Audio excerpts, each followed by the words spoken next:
last 6 months, my team has spent over 750 hours crafting the perfect Pokemon Yellow Romhack, and today we're releasing it. In this video, we're going to cover the hundreds of changes, which includes updated gym leaders, balanced moves, better learn sets, enhanced sprites, quality of life, a revamped Elite Four, and brand new post-game bosses, which we'll reveal at the end of the video. While Gen 1 deserves praise for being, the game that created Pokemon, going back to play these older games can be very frustrating, and that's why we made this ROM hack. The goal is to bring the Gen 1 experience to its fullest potential while not changing so much that it feels unfamiliar to that childhood nostalgia. This video will be divided into 8 parts, and we're going to start by looking at our many quality of life improvements. Next, we'll look at changes to moves, followed by Pokemon stats and learn set changes. After that, we'll touch on the gym leaders, followed by Team Rocket. Next, it'll be Elite Four, followed by Champion. Part 8 will look at gym leader rematches, and finally end on those new post-game bosses and storyline events. We'll finally finish on how you can play this ROM hack yourself. Finally, YouTube has become so algorithm-based that the subscribe function is kind of losing its purpose, which is sad, but I still like seeing that number go up. So if you want to show your support on this project, it would mean a lot. Part 1, quality of life. There are obviously no Pokemon games in greater need of quality of life updates than those set in Generation 1. Modern advances have simply shown us many features that make Pokemon a smoother experience, and going back to Gen 1 can be truly infuriating. Where's the XP bar? How do I get to the berry pouch in my bag? Why can't I cut that tree? And what the hell is going on with Charmeleon? And actually, on that note, we should probably start by talking about back sprites. Every single Gen 1 title saw updates to front sprites, where this basically just allowed the Pokemon to be fleshed out. A lot of the green sprites are unrecognizable, but by the time you get to yellow, you can kind of start to see what Pokemon you're working with. Unfortunately, however, back sprites were never updated from green. This means that Pokemon in yellow went through 2 visual reworks without seeing their back sprite changed. And this is a massive problem because some species don't even resemble themselves by the time we get to yellow. So it was clearly an issue that needed fixing. And so our amazing team members, Zach, Izona, Carlos Reeder, and Alec Adoof, have done an incredible job, gone ahead and updated all 151 back sprites. And this might genuinely be the biggest thing for this entire ROM hack. The adjustments range anywhere from a few pixels to entire revamps. And some of them are in fact so good, so natural to the game that I didn't even realize they had been changed. Another big sprite addition is the female player Green from Madame Frog and Ghost Missing Nut. In Yellow Legacy, you can now choose to play as a girl at the start of a new game. Gym leaders have also been given custom overworld sprites. And if you manage to beat the game, you'll be able to fight some new trainers that have been given custom sprites as well. Also, just like in Crystal Legacy, we've once again reused the party and Pokemon overworld sprite assets kindly provided by another team. You'll also notice in battle that your Pokemon now has an XP display bar, and there's also an icon to display if a wild Pokemon has been caught before. Oh, but possibly the biggest single thing added to this entire ROM. Like seriously, get ready for this, sit down, because you're gonna stand up. You know, that stupid little blockade to the right of the Fuchsia Pokemon Center that always makes you have to go around? Yeah, we removed that. The Vermilion Gym trash puzzle? Yeah, that's also been fixed. God, I hate Kanto sometimes. Now, the Pokedex has been updated and you can now view locations for all Pokemon, including gifts. More importantly, it will now show you the level up and TM moves of any Pokemon you have caught. Let me say that again. Learn sets.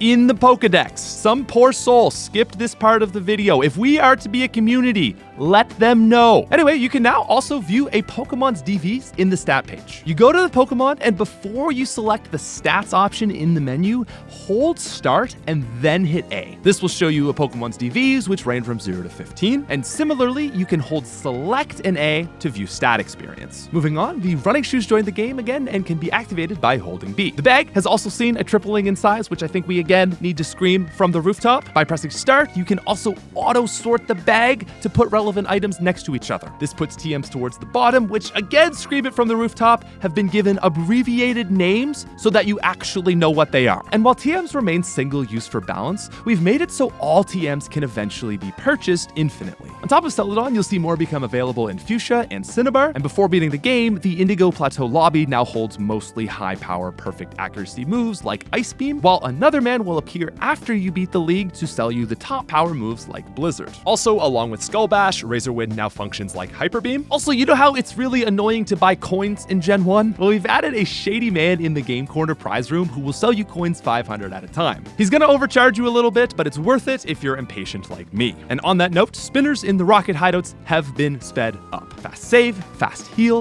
a reuse repel prompt, and we've removed the requirement for 50 Pokemon for the Gen 1 experience all. The Safari Zone catching mechanics have also been improved. The Safari Zone also just has a lot more rare, cool, awesome Pokemon. We've also moved the old rods to the Meridian Mart, while the good rod is now where the old rod used to be in Vermilion. The prior Fuchsia good rod location will now give you the second fossil. Also, massive reminder, if something is not mentioned, it's because it hasn't been changed. I didn't mention the super rod, so you can assume that's unchanged. Love you, sorry, we get a lot of comments. Once more, Trade Evos now evolved by level up, and you'll be pleased to know that HMs now have overworld function. You can click on a tree, a boulder, or the water to use that HM instantly. Furthermore, HMs can once again be deleted at any point in the game, and it is beautiful. And to prevent excessive soft locking, HMs can no longer be deposited into the PC. This shouldn't be a problem though, as the bag now has room for 60 items. Also, seeing as how Pikachu is shown flying and surfing in the opening scene, it now has access to every HM. And just like in Crystal Legacy, we've added a hard mode function, which enforces you to play all battles in set mode without the use of items. Your Pokemon will also not be able to gain XP once they hit the highest level of the upcoming gym leader's team. Surge is the one leader that actually has a lower level cap than his ace, and that's because he has a single Pokemon. Hard mode also keeps in the 1 in 256 miss, but in both versions we've removed the 25% chance for enemy stat down moves to miss. Now, as for more glitch focus fixes, our philosophy was to eliminate anything that didn't serve a purpose to the identity of Gen 1. That means neat quirks such as crit rate being based off of speed remains as they are. Furthermore, moves like Razor Leaf still retain what's essentially an auto crit function. Special being a single stat remains, and there is, please say it with me,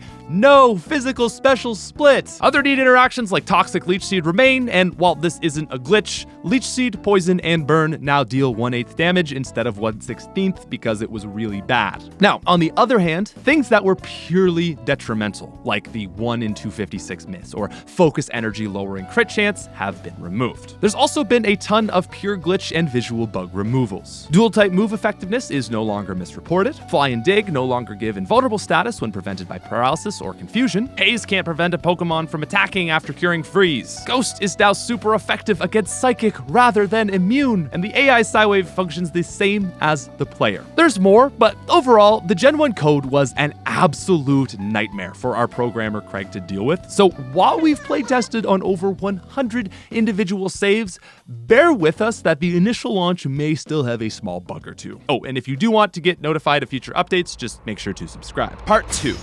moves. So I don't know how obvious this is, but moves are the most fundamental and important building block of the Pokemon experience. It's not actually the Pokemon themselves, as different learn sets can combine to make the same Pokemon feel very different. But it's these moves that combine to make learn sets, which when combined with stats, make up a Pokemon. Pokemon make teams and ultimately combine together to create your entire game. What I'm saying is moves are really important, and Gen 1 does not have well-designed moves. Gen 1's list of available moves is a nonsensical, poorly distributed, uncohesive shitshow that makes achieving even a modicum of game balance really hard. Let's start by looking at the ground type. Ground was especially tricky to balance because of the 4 ground moves that exist in this game, 2 are Cubone exclusives. I won't even get started on the distribution percentage there, but even if we wanted to break the exclusive move rule, it wouldn't make sense for ground types like Diglett or Rhyhorn to get Bone Club anyway. So to stay in line with the Romhack's vision and not add any future moves, we were forced to balance the entirety of the ground type with just Earthquake and Dig, which in this game, Dig is acquired after the second gym and has the same base power as Earthquake.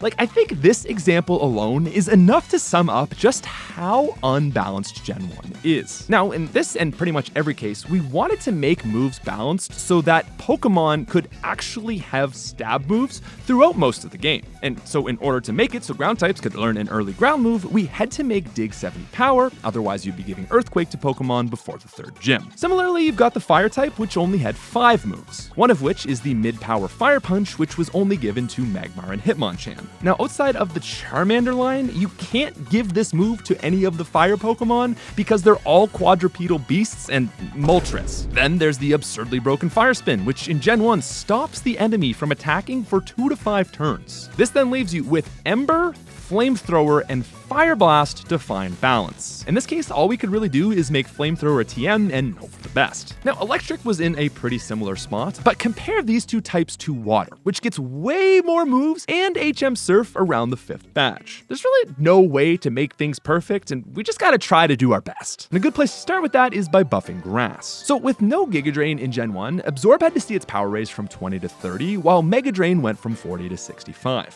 We also decided to make Egg Bomb a Grass move for Exeggutor, which is still not near as powerful as the game's auto-crit Razor Leaf. And lastly, without Sunny Day, Solar Beam is absolutely useless, and it wasn't able to find use until its base power was set to 180. Sounds strong, right? Well, given that it's a 2-turn move, its effective base power of 90 still puts it 20 under Razor Leaf. Oh, and you want to talk ice types for a second? Okay, let's back this up and look at the power moves. There's 120 power Thunder, which has a 10% parry chance and is 70% accurate. There's 120 Hydro Pump with no effect, but 80 accuracy. The underperforming Fire type at least gets Fire Blast with 85% accuracy. Alternatively, Mega Kick is the last 120 power move found in the game, but only has 75 and no secondary effect. And then you've got Blizzard, which by nature is the best offensive type of the group, has a 10% chance to permanently stop the enemy from doing anything at all with Freeze, and has 90% accuracy. Gen 1 is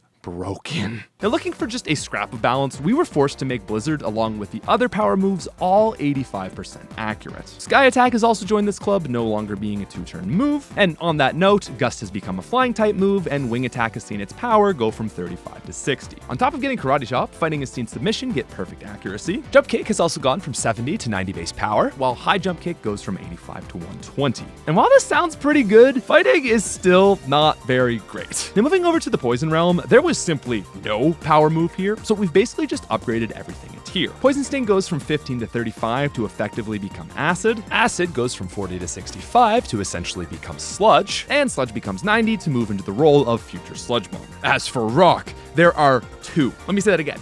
2 moves in the game. And surprisingly, it's actually enough to just give them both accuracy buffs. In need of a massive help, however, was the Bug type. Leech Life became 50 power, while Twin Needle became 80. Once again, HM Cut becomes a bug move, but due to broken crit mechanics, now without the high crit chance. Now, given how underused Bug was in Gen 1, it's not surprising to me if you didn't know that Bug is super effective against Poison. Yeah. What? Didn't know this until I started making a Romhack. And this actually led to a pretty funny thing. In giving bug Pokemon any bug move whatsoever, this allowed them to have 4 times effectiveness on 13 Pokemon in the game. If you can't tell, that is more broken than the Water type. And so this backed us up into a corner where the options were to let Bug stay awful, but in doing so, you let Psychic remain insane. Didn't really like that option, so we ended up giving Bug still a massive buff, but that buff was held back by removing its effectiveness against Poison. This then unintentionally buffed Poison, which was always an underperformer. Now, speaking of Psychic, we've removed the type glitch so that Ghosts now deal super effective damage. That's actually it. Psychic is by far still the best type in the game. It's just now got a few weaknesses, like Ghost, which has gone from dealing physical to special damage. And given that Lick was the only damaging move in Gen 1, we've actually turned Nightshade into one as well. But let's just talk about Gengar for a second. With normal resistance, sleep, speed, healing, Thunderbolt, Psychic, and Mega Drain, Gengar at base is one of the most oppressive Pokemon in Gen 1. It truly did not need a buff, but it stylistically felt weird to leave Ghost type without a move. So Nightshade can't really be any stronger than 60 base power, and this still makes Gengar more cracked than it already was. And lastly, outside of the many normal move tweaks, the last thing we did was make Dragon deal physical damage and make Slam Dragon type. Gen 1 Dragon is meant to be extremely rare, and this caused a lot of confusion. However, what should cause absolutely no confusion at all is, are you ready for it? That is right, ladies and gentlemen. For the first time, we have merch. I mean, look, it's pretty simple. We got Super comfy hoodies. We got gray, white, charcoal. Embroidered SmithPlays color logo. You love 6 sweaters, you love our content, you simply want to support the channel, check them out. That's it. Thanks. Anyway, let's move on. Part 3. Pokemon balancing. So the very first thing I need to just get out right at the front of this section is Trade Evos, Machamp and Golem. They now evolve at 38, while the Game Breakers, Alakazam, and Gengar are 42. Second, all 151 Pokemon can be acquired in the game for a full living dex. On top of being able to now check your Pokedex for this information, there's also a giant, rigorous Google Doc with all changes made to the game in the description. But getting back to the Pokemon themselves, as a result of unbalanced moves causing this horrific distribution, Gen 1 Pokemon were laughably unbalanced. But now that we have moves fixed, we can craft Gen 1 into a balanced and dynamic roster. Now, we don't have time to cover every single learn set change again, which we did in this video, so we're going to look at Rhydon to give you a representative example of how we've balanced learn sets. You can also now go to your Pokedex and view the level up learn set of any Pokemon you've caught. Now, originally, the Rhydon line started with Horn Attack, and then learned the equal power Stomp, and then got the worse Fury Attack, and finally ended up with Takedown? No rock moves, no stab moves, this is just what a lot of Gen 1 Pokemon look like. Now, in Yellow Legacy, Stomp is still an early learn, but the first major add-on is Rock Throw at level 19. It's also now one of the many Pokemon getting Dig, which Rhyhorn will see at 24. At 35, the line gets Rock Slide, and then Earthquake at 44. And so with those 4 moves added, that is just a great example of what we've done for pretty much every Pokemon. The general guideline was that as long as it was appropriate stylistically, a Pokemon shouldn't have to rely on TMs to get stab moves. And furthermore, when possible, those stab moves should be available as an early, mid-game, and late-game option. Now, unfortunately, in some cases, these changes were still not enough to give a Pokemon, at the very least, a niche use in the game. Our goal was to make it so that no Pokemon is in the F or completely useless tier, and has at least some use case for some portion of the game. Pikachu is the Pokemon in most need of help, given that it's your only option as a starter. Pikachu is a Pokemon you wouldn't expect to be roided to the gills. So our goal with balancing it was more about finding a way to make it feel like it punches above its weight class. First, we buffed its base stats as hard as we could until it started to lose its identity. That resulted in 25 HP, 20 defense, and 20 special for a total effective base stat raise of 85 in modern Pokemon terms. These changes alone weren't enough to fix its late game fall off. So we also upped the badge boost to raise its respective stats by 25% instead of the typical 12.5. Beating Brock gives a pretty notable boost in attack, while beating Blaine gives a very needed boost in special. This also makes the interaction of stat modifying moves reapplying the badge boost more effective. Or, as J-Rose would probably say, it makes the badge boost glitch even better. The great thing with this though is that given Pikachu's frailty, it's still not overpowered. We also gave it Thunder Punch to be a sort of mid-power electric move at 20, while Thunderbolt now comes at 30, and Headbutt replaces Slam at 24. And so on top of being great at taking out water and flying types, this gives it a very strategic niche. Pikachu can now land Para, followed by using a Double Team or Agility to boost its stats, and then go for Headbutt flinches. And it's really this specific combo of moves that makes Pikachu feel able to pull off sort of anime moments. It creates these tense moments where you're rolling the dice, and sometimes Pikachu gets lucky and it just beats something that it realistically shouldn't. I genuinely cannot express just how much love I have for this build of Pikachu, and I think it's perfect for what its given role should be. Now, alternatively, for the Raichu fans, you're really not supposed to be able to get this in the game. But I knew, if I don't do it, there's going to be people that are complaining. So, for you absolute mad lad Raichu stans, there is a 1% encounter rate for it in the power plants. You're really not supposed to be running Raichu in Pokemon Pikachu Edition, so this is meant to be a discouraging task that only true Raichu fans will go for. Now, outside of the Pikachu line, I really wanted to focus on making generational underperformers shine in their debut region. Now, not being one of those, the Charmander line was in need of a stat boost, and it got 5, 5, and finally 10 plus special on Charizard. Arbok was, however, seeing Crystal Legacy changes, while Clefable gets 10 special, and Wigglytuff gets 10 defense and 35 special. Also worth noting that because Sleep is so broken in Gen 1, Butterfree and Jigglypuff are now the only 2 early sleepers. Grass types will then get them in the mid-game, and finally the more broken Pokemon like Gengar get them in the late game. Now the Vulpix line also sees a noteworthy boost, while Golbat gets plus 10 speed to put it just a little closer to Crobat. Venomoth gets the very nice crystal treatments, and Vileplume sees a little more HP to help with its tanky absorber role. Now, given that Diglett lost power with the Dig nerf, we've upped its attack to compensate, and I always felt like a Pokemon with Rapid in its name should be pretty fast, so Rapidash gets 10 more speeds to make it stand out as the fastest fire type. Buck gets 20 special, while Marowak actually gets 30, and this is to help its unique TM learn set make it stand out from Sandslash. The Hitmons also get quite a noteworthy boost. Now, due to stat XP, Primeape coming so much earlier makes it strictly outclass Hitmonlee, and so letting it keep exclusive access to the now 120 power high jump kick, it's definitely got its own niche now as a later fighting pickup. On the other side, Hitmonchan has seen a huge boost in special to allow it to take advantage of its 3 punches. Now, it has seen a pretty big nerf in attack, but the Karate Chop stab crit more than makes up for that. Lickitung, Magmar, Eevee, and Porygon also see some notable stat changes, but the biggest buff of any Pokemon is actually to Onix. And seeing as he is the ace of the first gym, it's time to move on. Part 4. Gym leaders. In Red and Blue, Brock exists to teach you about type matchups. But because there are no early elemental Pokemon to catch and wreck him with, this is not the case in Yellow. Instead, Brock serves as a pretty serious roadblock that can only be overcome with Butterfree, Mankey, and Nidoran. Unfortunately though, for party building, this is a bit too limiting. So we set out to add more Pokemon to the early game. Vulpix, Oddish, Poliwag, and Beedrill can now be acquired before Brock, and both sides have been meticulously balanced. First, we've given Brock's Geodude Rock Throw to boost the team's overall damage. This then allows Onix to keep its more defensive role. Onix has seen its HP raised by 40, attack raised by 35, special upped by 35, and speed from 70 to 85. Constrict also now does 40 damage instead of 20. These changes were in part to give the player more party options. A giant problem with Pokemon Yellow is that a lot of players' parties end up looking the exact same, with Pikachu, all 3 starters, and Snorlax. The game's encounters simply leave very little room for veering off this path, and so that's a big reason why we added an elemental trio before Brock.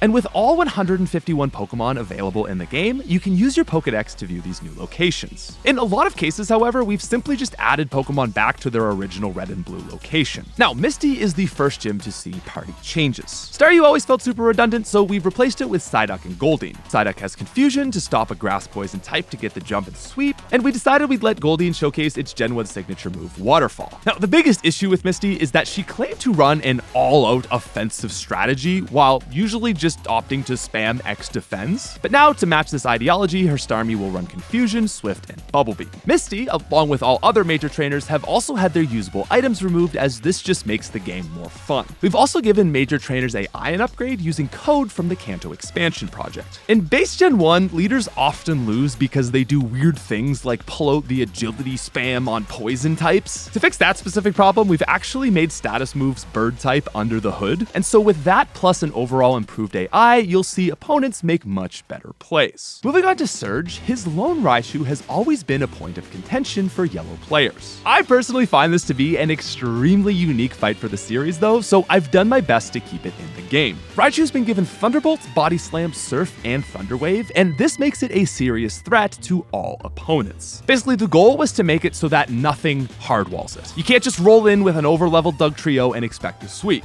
It's one large singular boss, and it's designed so that you have to have your team work together to chip it down slowly. Also, for hard mode players, Lieutenant Surge's level cap will also be a few below that of his Raichu. Now, Erica's grass poison types are pretty awful, and this always made the 4th gym quite forgettable. Fortunately, grass types have a lot of great moves, so we've balanced this poor defense by giving Erica great offense. Her whole team is equipped with the likes of Sleep Powder, Stun Spore, Wrap, Razor Leaf, and Solar Beam. Even with this, Erica can still be pretty easy with a good Psychic or Flying type, but now she is an absolute nightmare if you don't have an answer. And similarly, the 5th gym leader Koga sees a pretty awful team. He has 3 Venonats and a Venomoth, which is supposed to represent him throwing out the same one over and over until it evolves. I guess it's a neat idea, but it just makes for an awful fight. Like, you're telling me that this guy made it to the E4 and not Sabrina? Sure, Game Freak, whatever you say. Now, it's actually at this point where the game is going to see a route split similar to what we did in Crystal Legacy. Because Kanto tries to be non-linear, we've added dynamic level scaling to gyms 4, 5, and 6 to accommodate players taking alternate routes. Erica actually now has 3 different teams, depending on if you challenge her as badge 4, 5, and 6. Now, given that Erica really is meant to be the 4th gym leader, she isn't really the focus of this, and that's because in base Yellow,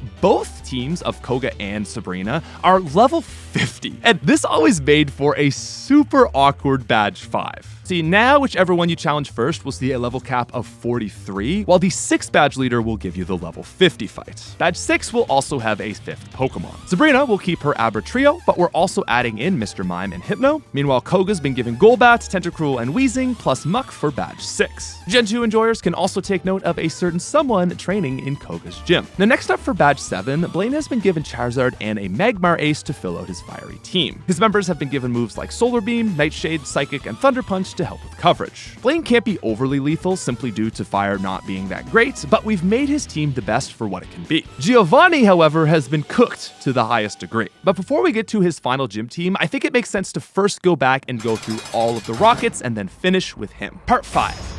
Team Rocket. While not quite as bad as Gen 2, the Gen 1 Rockets have overall needed some pretty noteworthy upgrades. Along with the rest of the game's level curve, Rocket trainers have been raised to keep up with the player. I actually think Gen 1 does a pretty great job of keeping the level curve challenging through the first 2 gyms, and so both trainers and Rockets in Mount Moon are remaining relatively unchanged. It's really as you head towards Celadon where things start to really fall off. And I think it's the Rocket hideout that truly marks the point in the game where non-major trainers just become a non-issue. We've fixed this all over, and we've done a really good job of keeping the enemies scaling to the player's level. Also, really important side note, because there's probably a lot of you that have just never played Gen 1 before. By the end of the game, you are going to be quite below the level of opponents. This has and always will be an intentional design point of Gen 1 because of stat experience. Basically, to make this part really short, because most of you probably already know it, if you get a Pokemon at level 5 and train it all the way up to level 50, it'll be way stronger than if you just caught that Pokemon at level 50 because of stat experience. A Pokemon at level 50 trained with stat experience is probably closer to level 60, and that's why you're going to be underleveled. Okay, where were we? Oh yes, the Rocket Hideout. The Rocket Hideout has overall been given much better levels. You're still welcome to pull the Pokédoll skip if you want, but we've actually added some incentive to go through. Flamethrower has replaced Whirlwind as a TM, and it's been placed here, swapping with Razorwind's location. Double Edge is still here, but now that it's been boosted to 120 power, you probably want to pick it up. As you progress through the midsection of the game, you'll see both the west and eastern passage to Fuchsia scaling similarly higher. Stealth Go was then the game's second major low point for trainer levels, and the Rockets here have been improved too. The trainers give you much more experience, show some more interesting Pokemon, and this really helps as you head into the Sabrina fight. Now, as for Jesse and James, their first fight in Mount Moon just sees slight level increases to make them feel more like a final dungeon boss. The same could be said for the Rocket Hideout fight, which just acts as a warm-up to Giovanni. Moving into the third fight, however, we've gone ahead and added Lickitung. It's here you'll also see Ekans and Coughing evolve together. And then finally, as we move into the Silphco fight, you'll see James add his Victory Bell. Now, overall, these guys aren't insanely difficult because they're just not meant to be. The earliest fight is notably the hardest, and from here they go on to fill the role of really just admin. And I really like this because it kind of mirrors them being super intimidating at the start of the anime, only for us to slowly realize that they're not that dangerous. Giovanni, that is of course the main threat. Now, in designing Giovanni's first 2 teams, we decided to go for a combination of anime and red and blue. His Rocket Hideout team will see Onix, Kangaskhan, Marowak, and Persian, and this is very intentionally not his final gym team. See, if you try to change Giovanni and start him with his gym squad but at a lower level, this kind of gives the idea that Giovanni is slowly getting stronger with you, and I just don't think that fits narratively. So instead, the first 2 fights will continue to show him using some non-core team members while he's away from the gym. Now, the Silphco fight will also see Kangaskhan and Persian, but this time, Kingler and Machoke join as anime references. This team is also going to feature Golem. What I really like about this ad is that it makes it so that each of these 2 teams get a unique rock ground line. Onix is just a constant on that first fight, while the underrepresented Golem perfectly fills out his second team. And of course, this then ties in perfect as his final team boasts his ace Rhydon, the strongest of the rock ground trio. And so unlike Red and Blue or Fire Red Leaf Green, Giovanni's yellow team is actually perfect. Doug Trio is a great lead sweeper, the Nidos and Rhydon bring the power, and the fast normal type Persian stops him from being swept by a fast water type. So really, there's a great team already established here, and we just need to give him the right moves. Now, given the fact that Giovanni has fat stacks, this man can clearly spare no expense in maintaining the strongest gym in the league.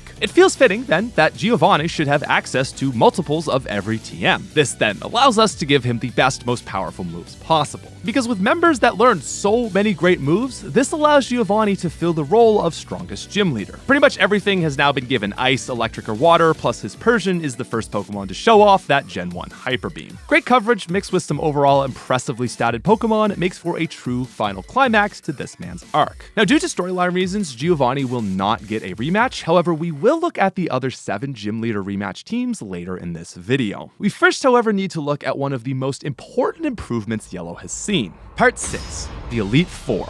The original Gen 1 Elite Four is lacking, to say the least. You've got a great start with the Water, Ice, Psychic mixed Lorelei, but then the gas just completely falls off. With 2 Onix and no strong moves, Bruno is trash. Despite having 2 Gengars, Agatha is hot trash. And even Lance, with a pretty respectable looking team, really can't do much with awful learn sets and broken AI. Now, ironically, Lorelei does have a great team, so we haven't made any changes to her roster, but to start, we did swap the order around so that she now leads Slowbro. With Earthquake, Blizzard, Psychic, and Amnesia, it's just a great lead. Cloyster is then out second with Surf, Ice Beam, Explosion, and Blizzard. Dugong is also here, and it's gonna do Dugong things. Fourth is Jinx, and with Lovely Kiss, Psychic, Ice, and Bubble Beam, this gives it great coverage and utility. And similarly, her Ace Lapras runs Surf, Thunderbolt, Blizzard, and Sing. Now, moving on to Bruno, listen, it felt blasphemous to remove both Onix. So, 1 Onix will stay, since Primeape wouldn't really add much to this fight, but Poliwrath is both a great and deserved add. Did you know that Poliwrath was never used on a trainer's team in Gen 1? Yeah, the only way you could ever see a Poliwrath front sprite was by fighting Ditto with your own or battling a friend with link cables. Now, to lead will be Bruno's massively buffed Hitmonchan, with Ice and Electric for coverage. With Ice, Sleep, Amnesia, and Hydro Pump, Poliwrath is now him. From here, we've got Hitmonlee with the moves you would expect, and his Onix honestly isn't too bad either. And lastly, his Machamp has the expected Body Slam, Earthquake, Rock Slide, and Karate Chop. Given fighting type,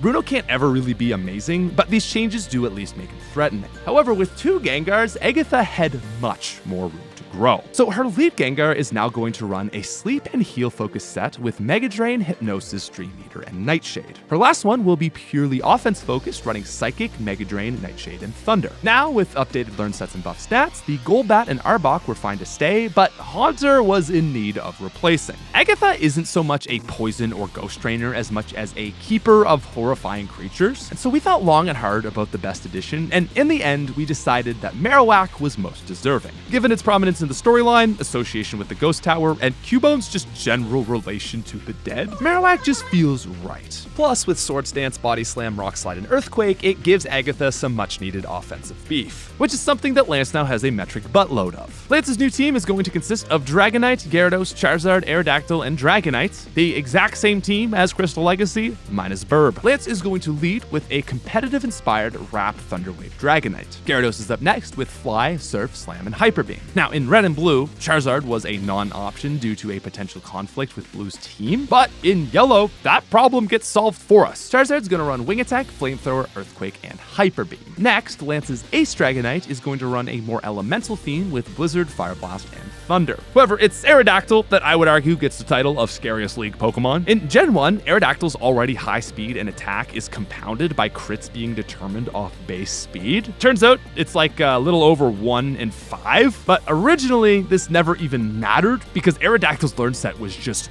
horrible. And with Wing Attack, Rock Slide, Earthquake, and Hyper Beam, it's an offensive nightmare. Also, don't let it Hyper Beam you. Put this all together, Lance's fight is an absolute battle, and without good answers, I wiped 3 times in my first playthrough. Part 7.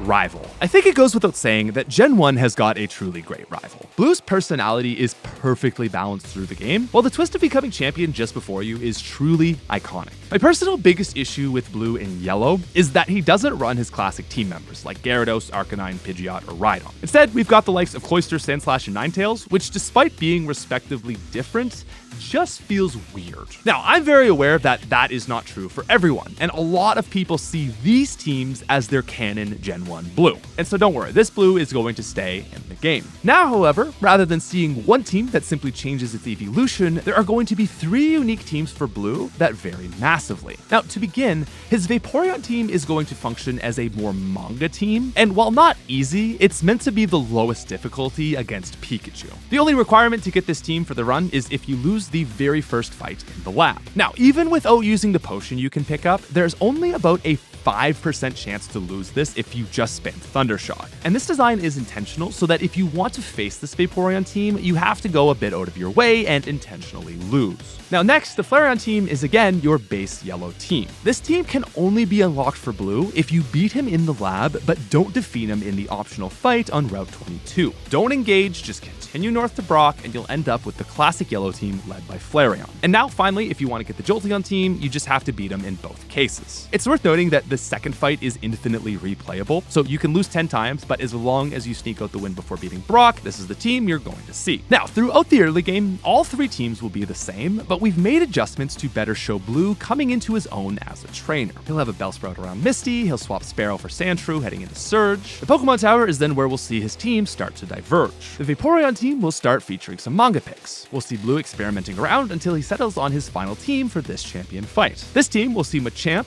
Pidgeot, Ninetales, and Alakazam, plus Victory Bell and Vaporeon. The Flareon team is then going to mostly follow what we see in yellow. He'll finish with Magneton, Alakazam, Sandslash, Cloyster, and Flareon. The only difference here is Dodrio instead of Exeggutor, and that's because we felt like it's more tied to his red and blue team, which is the Jolteon team. The Jolteon team is also going to play around a bit, but it will end with the team most know Blue for: Alakazam, Rhydon, Gyarados, Arcanine, and Exeggutor. It's an iconic set. The only difference is Jolteon replaces Pidgeot. This team will start to show some pretty menacing sets, so despite the 4x weaknesses, this is definitely the hard option. Blue also plays around with really scary leads. And on top of adding difficulty, this is just a subtle reference to his lead in Crystal Legacy. Part 8. Post-game. Now, originally, after beating Gen 1, there wasn't a whole lot to do. You can catch Mewtwo, replay the Elite Four, but the only major objective you're left with is to catch them all. And I feel like this goal is actually a whole lot more significant in Gen 1 because of the lack of any other post-game content. And so because of that, the final story beats and endgame bosses we've added will attempt to not overshadow this goal. So before we get to the storyline beat we've added around catching them all, we're going to go through the post-game fights we have added. My single biggest issue with many Pokemon games is that despite becoming champion, it's not often acknowledged. You get your big Hall of Fame moments, and then there's nothing else. There's no hype, there's no congratulations, your mom doesn't even say well done. Now, our Codemaster Craig has done a great job of making post-game cancel feel like you're actually champion. Pretty much everywhere you go now, people recognize your achievements, and the game feels surprisingly full because of it. If you go to a gym leader, every single one is going to be like, yo, you're the champion. That's crazy. They'll then ask you if you want to rematch them at their full power, which is going to be very reminiscent of the teams you saw in Crystal Legacy. Not only are these teams pretty optimal to begin with, but it lets you guys experience those fights on the Gen 1 engine. There are a few changes since some of the members were from Gen 2, but for the most part, they're familiar, well-built teams. Now next, and before we get to the more storyline-focused fights, there are 3 players from our team added into the game. Weebra is our incredible editor who literally makes every single video you watch on this channel. Without her bomb-ass editing skills, you probably wouldn't even know about this project. She's been added into the game, and you can find her now guarding Articuno in Seafoam Cave. And I guess while this isn't all technically post-game, she is level 55, and this is intentional to prevent players from going to get a super early legendary and stomping the rest of the game. Similarly, Craig is the man behind the code. He's sifted through a sea of bugs, glitches, and oddities of the Gen 1 engine, and again, this project would not be in your hands without him. You can find him watching over Zapdos in the power plant.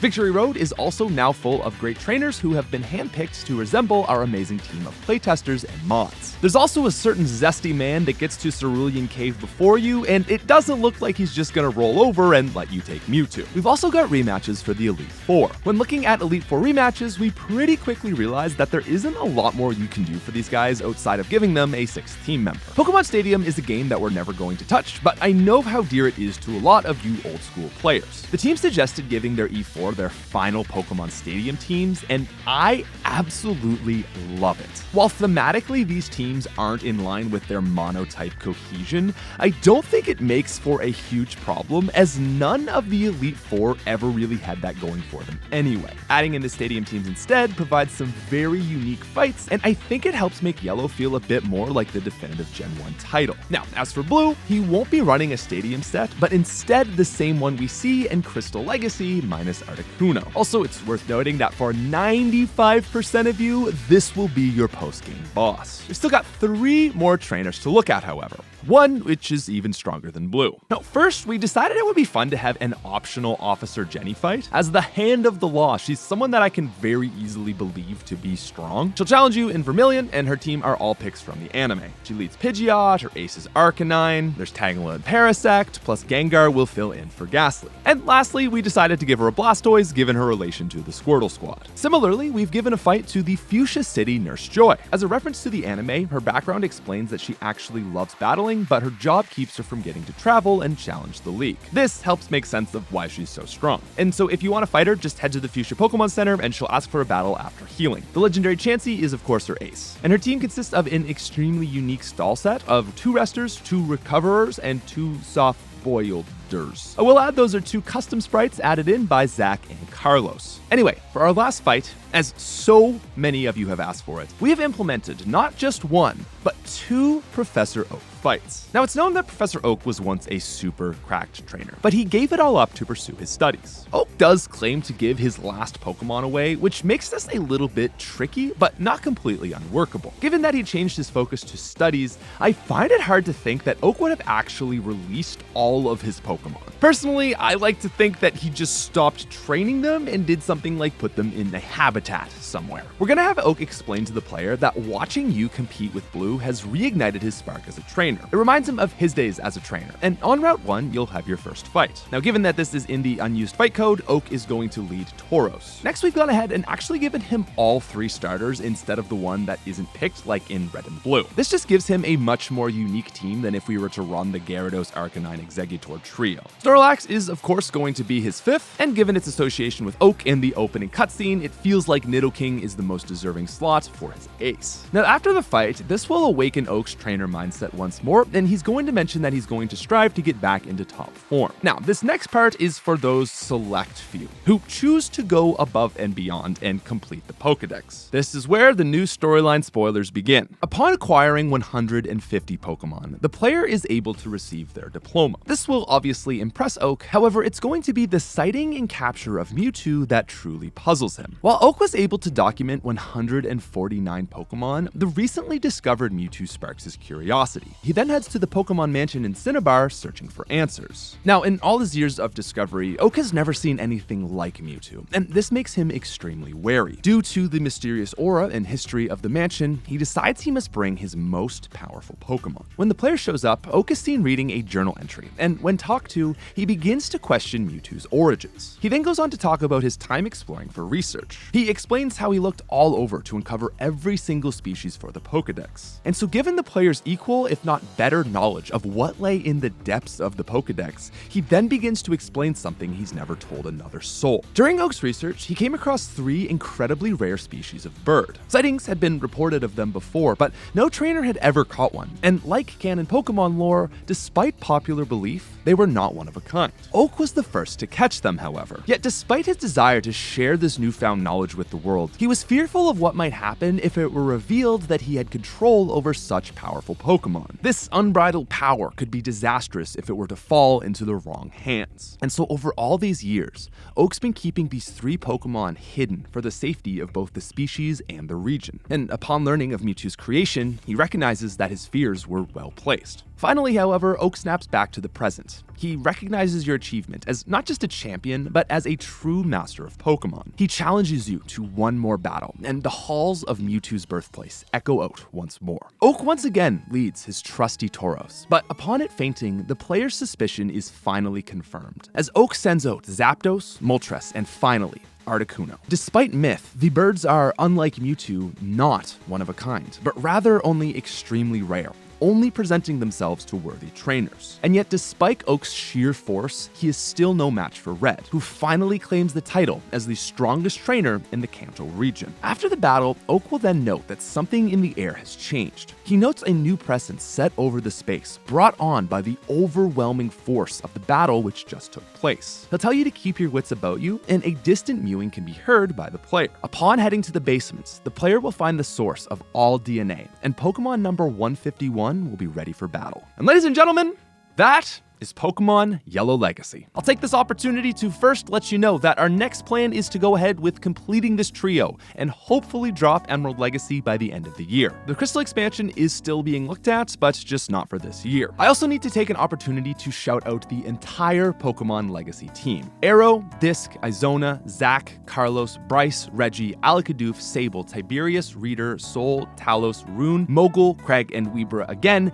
everyone in the Discord, and of course the Pret team who made the disassembly for us to modify this hack in the first place. And lastly, thank you to you guys. I've been wanting to do this project for like 3 years now, and for the longest time I was doing it as a passion project, and I didn't even have a Pokemon channel. Things fell really neatly into place for this project, but even with that, I never expected so much overwhelming support. I know there's a lot of ROM hacks out there, and it's really encouraging how many people just want simple ROM hacks to replay the games that we all grew up playing and, love so much. Again, I am the face of this project, but the dozens of people that stand behind me off the sidelines, I don't know if I can begin to explain how much work from other people that are just doing this because they enjoy it. Hundreds of hours of people's free time. And so, I appreciate the thank yous, but really thank the team, because without the team, this doesn't happen. Also, if you want to play this ROM hack yourself, there's patch links down below, but I've also made a full video explaining how to do so. That's in the description. Also, just want to say, happy playing. Yellow was never a personal favorite of mine. I'm definitely a core red and blue kind of guy. This project actually made me appreciate even base yellow a whole lot more, and now it's just in a really great place where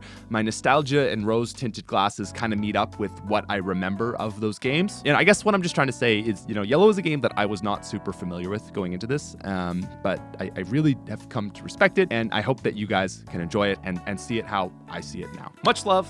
Thank you guys so much, and again, happy playing. Oh, and we've also got a Discord and Reddit, and don't spam people too much with questions, but that's what they're there for. Bye.